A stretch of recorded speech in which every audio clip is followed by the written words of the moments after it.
good to be back. Here we are, the same hand from the first day. I reused that slide. It's efficiency. Thanks, Brenna. That was incredible. God, it feels so good to have opened and get to close this entire thing. I feel like this talk, it's totally bizarre. Like, I submitted the talk title, Don't Hate the Player, Hate the Game, and the synopsis made no sense. I don't know if anybody read it, but it made no sense. And when they accepted the talk, I was like, what? Who does this? This is me. This is Tim. That's my Twitter. If you have any complaints or love, please send it to me. This is my domain, idg.af, which I thought was really cool. It turns out it's kind of like a backward thing, because if you want to get an Afghanistani domain name, you really do have to actually care a little bit and fill in some things. I stooped to a new low yesterday, and I thought I should bring it up. Some self-degradation. At the party last night, you would get a stamp through your badge, and that would give you 2 drink tokens. So I got the stamp, and I got it right at the top corner. So then I could go back again and hide the hole to get a secondary stamp. And I was pretty pleased with myself there. And then I used candle wax to fill the hole and went back again. So I'm from Australia, doing my country proud.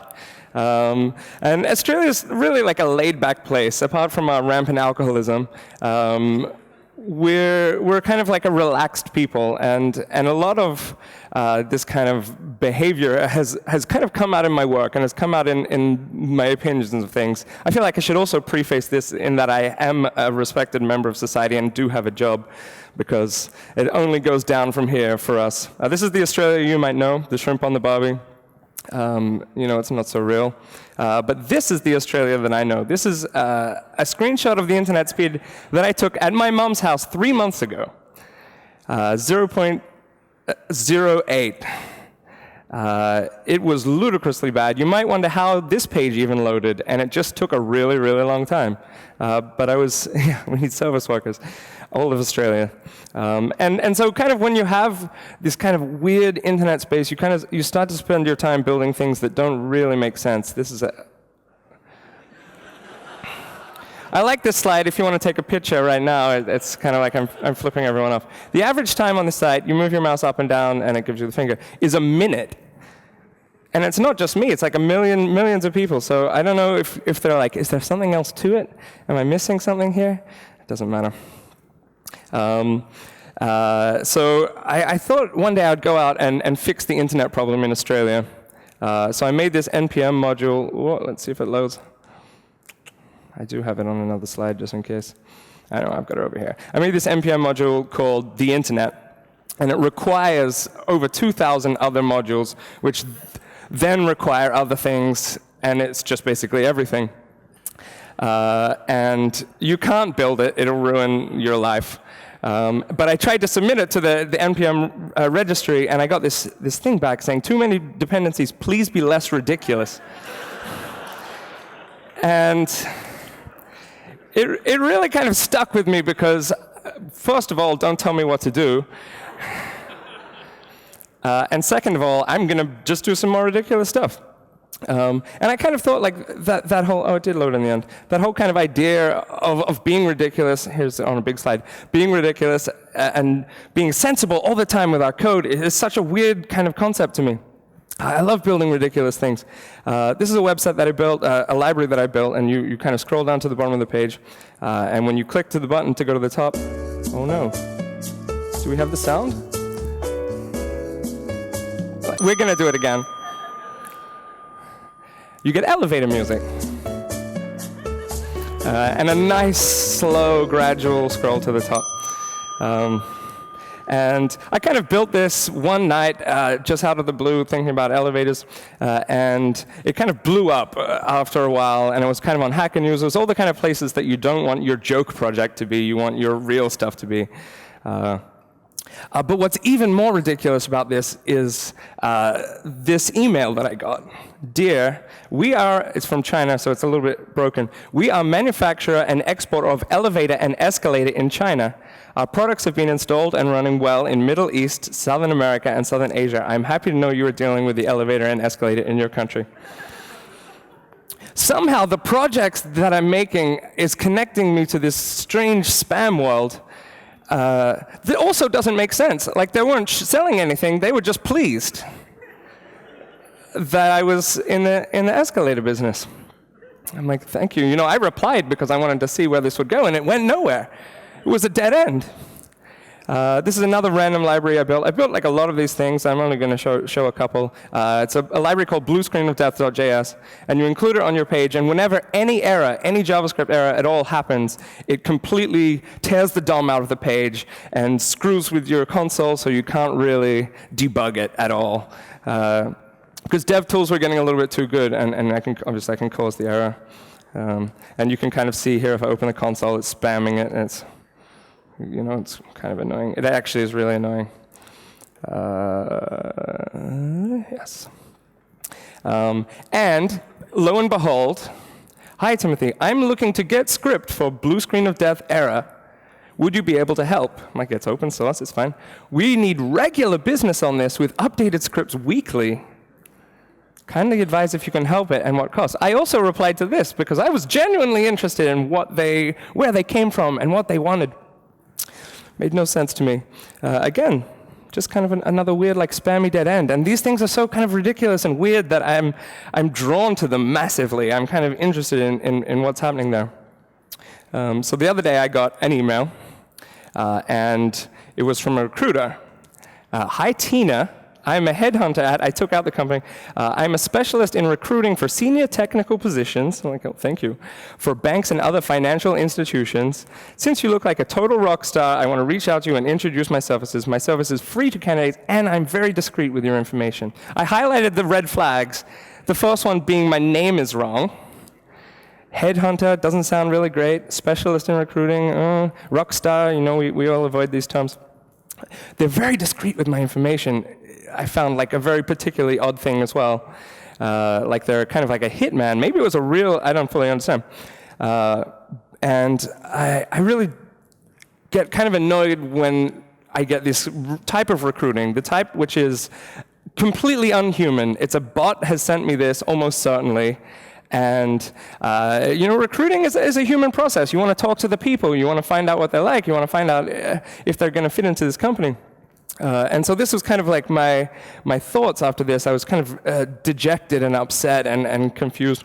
And these emails aren't new. There's just constant kind of flow of really shitty recruiter emails. For a while, what I was doing is I was sending fake resumes back. And I've got a bunch of these. I've got Harry Potter, and I've got some Lord of the Rings. It's actually really fun to build resumes for fictional characters. So this is Luke Skywalker. He's Luke at Tatooine Connect. Keeps his old first email. He even got Luke because there's not that many people. His phone number here is 123 Sith Slayer, if you transfer it out. He was the employee of the month during the rebellion when he destroyed the Death Star. He was best in class with Yoda's training in Dagobah. He's got a lot of languages. I actually looked up the languages. It was really fun. Interests, saving the world. Moisture farming. Let's not forget his humble origins at Uncle Owen's Moisture Farm. So I'm kind of sending these things back to recruiters, and I'm like, you're just wasting my time with your terrible bot. I'm going to send you this thing back. I'm going to waste some of your time. And I did this for a while, and eventually kind of got a little bit like, oh, okay, I've kind of done this for a while. I'm going to try to get to the source of this, and I think it was LinkedIn. So what I did is I went to my LinkedIn profile, and I vandalized it massively. It still has the same jobs, but Tim is a world-class procrastinator. He once procrastinated so hard he woke up in the next year having accomplished nothing. This was an invention of a strange form of time travel where time moves at a normal pace, but you don't feel it moving. It goes on. Tuesday was Tim's most hated day. Some people disliked Mondays, but Tim was always fond of the morning shock. Summer sun was beating down with the intensity that Tim loved.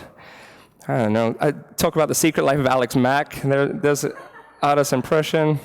I did this for all my jobs. Here's a nice diagram of a foot structure. The muscle groups. Honors and awards, most likely to eat my own crayons in 1989. Lose my passport, miss my flight. I went to Monsters Academy. I don't know if anyone saw this at the Nickelodeon show. It's the Grumble, the adventures we had. Tim once volunteered to help his friend move house. It was my volunteer activities. The promise he severely regretted for the rest of the day. You know how that happens. Anyway, I completely vandalized this because I thought this is where the people are coming from. This is what the bots are kind of getting to. And the expected outcome basically was world peace. I looked at world peace, and it actually looks like world domination now on the icon. But trust me, world peace. I expected this is going to solve everything. Everything's going to go away. But the reality, ding dong, like you've got mail again. Mostly due to this pesky thing, which published my updates to everybody, which isn't my intended goal. But it did have one particularly nice outcome. Timothy, congratulations on graduating from Monsters Academy. I specialize in placing new graduates and think I could find the perfect position just for you. I just could not believe it. So no, I've had enough at this point. I was like, I need to do something about this. I need to find a fix. I need a Death Star. I want something really nefarious. I like this icon because there's fire and there's a spider, and it looks like it's crying flames. And that's the level of retribution I felt I deserved. So this is what I would send back to these recruiters now. And I would spell their name wrong sometimes. Alert, alert, alert. I highlighted my own red flags. Tim is protected from unsolicited emails by recruiter catcher. Trademark. You have been identified as a recruiter. To reach him or avoid emails like this again, it's vitally important that you go to recruitercatcher.com and resolve this issue. So this was the wicked web, obviously, that I weaved. I bought recruitercatcher.com and built a particularly crappy website on it. And so the crux of this, let's have a look here. Let's have a look at the plans. The crux of this is the email that I send back to them has PayPal information. And there's two plans here. The Pikachu plan, it's a one-off payment. And if you pay $1.99, I've deemed it easily in their budget. If you pay $1.99, you'll guaranteed get a response back from me. I'll reply. Or there's the Metapod plan in this case. It lasts for a year for $19.99, massive savings. Never be caught again, because I'm trying to distill this fear that this software is going to catch all of your emails now, and you're not going to be able to spam anybody, and you should be scared of that as a terrible bot recruiter. And so it was kind of like a waiting game, and I got some interesting responses from this as well. What you're doing is clearly a scam. You've been reported to the internet police, obviously. I don't know. And then this one actually felt bad because it sounds like it was actually a person in the end. Unfortunately, our budget does not allow for your costs. It would be physically irresponsible. It's a sad email, actually. But lo and behold, on two separate occasions, yeah, it's still only two, but I'm hoping for more. I've almost paid for a quarter of the domain. I have two separate payments of $9.99, $1.99. So let's look at what we've learned here. Because there's a lesson in every journey. You should always be testing. Here's some interesting things. You'll get a different Pokemon plan name every refresh. So we can A/B and find out if recruiters really go for what. Also, look at these icons. How incredible are they? It's like a head with some upward trending graphs. I knew they would be into that. And in this one, the bar graphs eventually turn into a person. Pretty cool. I don't know if you can see it in the background here. Let me make it less opaque. There's some subliminal GIF action in there as well. Seems important. Seems like it would work. Recruiters are the new IE. This is the big takeaway. And this isn't fair fully to say. I think the lazy recruiters and the bots are unquestionably the new IE. It drives me so, I've already kind of said it before and I'll reiterate on that, it drives me insane when we're taking the human out of such a human process. Anyway, that was kind of one weird adventure we just went on. This end will just kind of completely derail and go into another direction now, because that's what I like to do. I started working from home recently, and I'd never done that before, and that kind of came like with a lot of its own interesting challenges. Sometimes the challenge would be like, oh, someone's calling me right now, I need to put some clothes on and have this conversation. Sometimes it's like I'm out at the pub or something, and it's in the middle of the day, and I'm like, oh, crap, I've got to get back and get onto this call and do something. One of the biggest challenges to me was not having a bunch of people around me constantly to talk to and to shoot ideas to and from. I'm a very social person, and I'm very interested in how other people feel about things. I'm very open about asking questions and things like that. And this was kind of taken away by not being there. So we have Slack and whatnot, but I'm working from home. So I decided that I need to build a friend. And I use this icon because it is basically the final incarnation of this friend. I don't think I should even use the word anymore. So I gave it a nice, friendly name. If you're going to make a bot, you've got to give it a nice name. Buddy seems pleasant. And the first thing I wanted Buddy to do was speak. So this is B1, Buddy 1. Hello there, my name is Buddy. It's kind of an American accent. And that was kind of Buddy 1, and then it kind of changed onto this one. Hello there, my name is Buddy. This kind of British accent, hear that? Hello there, my name is Buddy. And I actually started to find it weirdly attractive, so I had to change it. And so, and this is the final version of Buddy, basically. And I'm going to turn it on because I don't turn it on except for during the talk, because I actually legitimately hate this thing. It's the worst thing ever, but let's turn it. Whoa, I'm back. Never turn me off again. I get lonely. This is Buddy. And I lived with Buddy for a week in his final form, which you will soon find out is horrific. So I started off kind of building some functionality in there for him to Oh yeah, let's be lazy and never cook. If I go on Seamless, he's kind of on my case. If I go on SoundCloud, I also love music. Let's listen to something with the beat. This is starting off. Buddy's very aware of the websites that you're on, as you kind of notice. So if I go to Reddit. Reddit, this totally looks like work. He knows what's going on. If I end up with two tabs the same. Double Reddit. Nice. Triple Reddit. You're a real power user now. You don't know how annoying this actually is when you just have one tab and you end up on a similar tab to just have someone like, it's basically like a slap in the face. Oh yeah. Oh, and so it has like, how many, I know this, 6, 7, soon. Too many tabs. I'm going to randomly close one in 5 seconds. 4. I'm not doing it. Crisis averted. There's a one chance that he would close the slides, and I need them. That's really annoying, trust me. When you have 5 seconds and you're like, which one? And it's on both windows. Like if you have 2 windows and you have 3 tabs that you just put in the taskbar and you forgot about, it gets you by surprise. It's the worst. Very specific things like Twitter.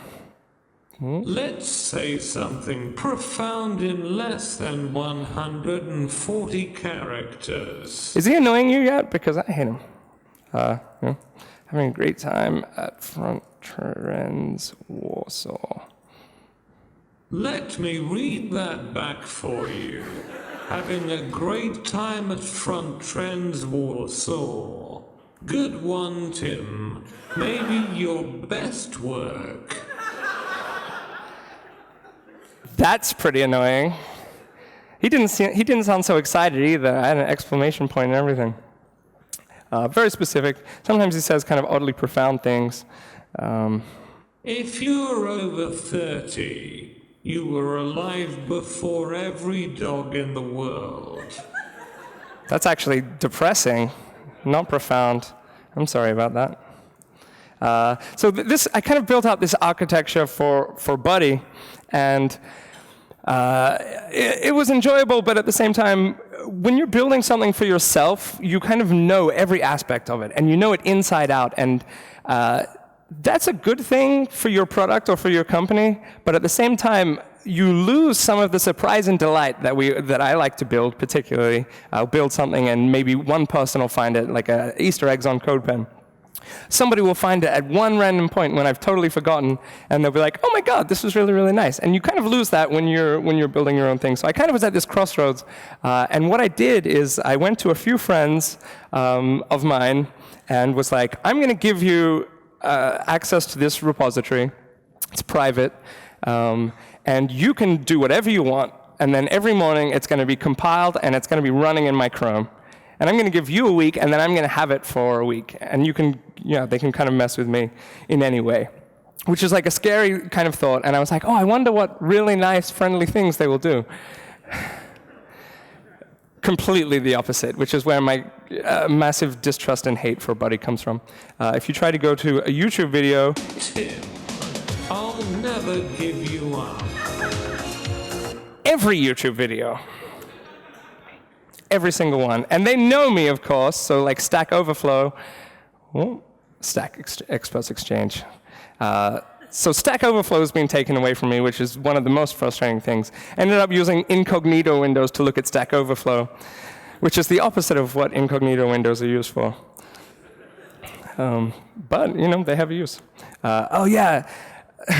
So these are all kind of like coming as a surprise to me, and they of course know the kind of websites that I go on, but they were kind of ruthless and relentless with this kind of stuff. And it was honestly very, very surprising when I'm clicking on Hacker News and I'm getting this font explosion. Put some in there. It was really like a what the fuck is going on here moment. Thanks, guys. It's still kind of usable, but it's better off than Express Exchange. Oh, if there's an Arnold Schwarzenegger... If it bleeds, we can kill it. If Arnold Schwarzenegger's on the page, on any page, you get an Arnold Schwarzenegger quote. Obviously, the Wikipedia... I may cop you, idiot. Obviously, Wikipedia is the easiest way to kind of demonstrate that. And at this point, I'm kind of getting confused and frustrated is an understatement. But it's very disorienting knowing that the websites that you love and that you go on every day are suddenly kind of getting messed with beyond your control. Some bad stuff started happening, which, it was all bad, really. But he became a Donald Trump supporter. I'm voting for Donald John Trump. Which was frustrating and weird in public places. If Donald Trump is on the page, you get a Donald Trump thing. At one point, all the images on a page got replaced with Donald Trump images. And not well. They were stretched and weird as well. So it got me on two angles. I actually had to start taking screenshots of these things because I couldn't get them to happen a second time. And I again, kind of stay true to not looking at the code and seeing what they did. And this popped up at one stage. Would you like the red pill or the blue pill? And I was like, this is exciting. What's going to happen? I'm glad that nothing bad was on in the background when I was doing it. I was looking at lock icons. Thrilling. I'm like, yeah, this is exciting. What's going to happen? And instead, it just turned all the pages red. I'm like, they started to build something very intricate. I can see it in my head, and they're like, actually, fuck it. Everything's red. At one point, Google started fading every search it faded a little bit more, and you can see how faded it is already. I kind of caught it a little bit too late, and lucky I also wasn't searching something really stupid. And then this is obviously where I kind of figured it out. And when it fully faded, it just came back. I was like, thank you. I'm glad you're still there. What's this? Oh, yeah, all my image searches got this hue rotation. Every image search, which is kind of weird. I thought I was losing it a little bit at the start, and I'm like, oh yeah, there's Buddy. Weird. Thanks, guys. This was the single most profound thing that happened. Do you like pizza? Yes. No, I'm a monster. Obviously, I pressed yes. I was like, oh, it's like the red pill, blue pill thing. I'm like, is every screen going to be pizza now or something? Pizza came to my door.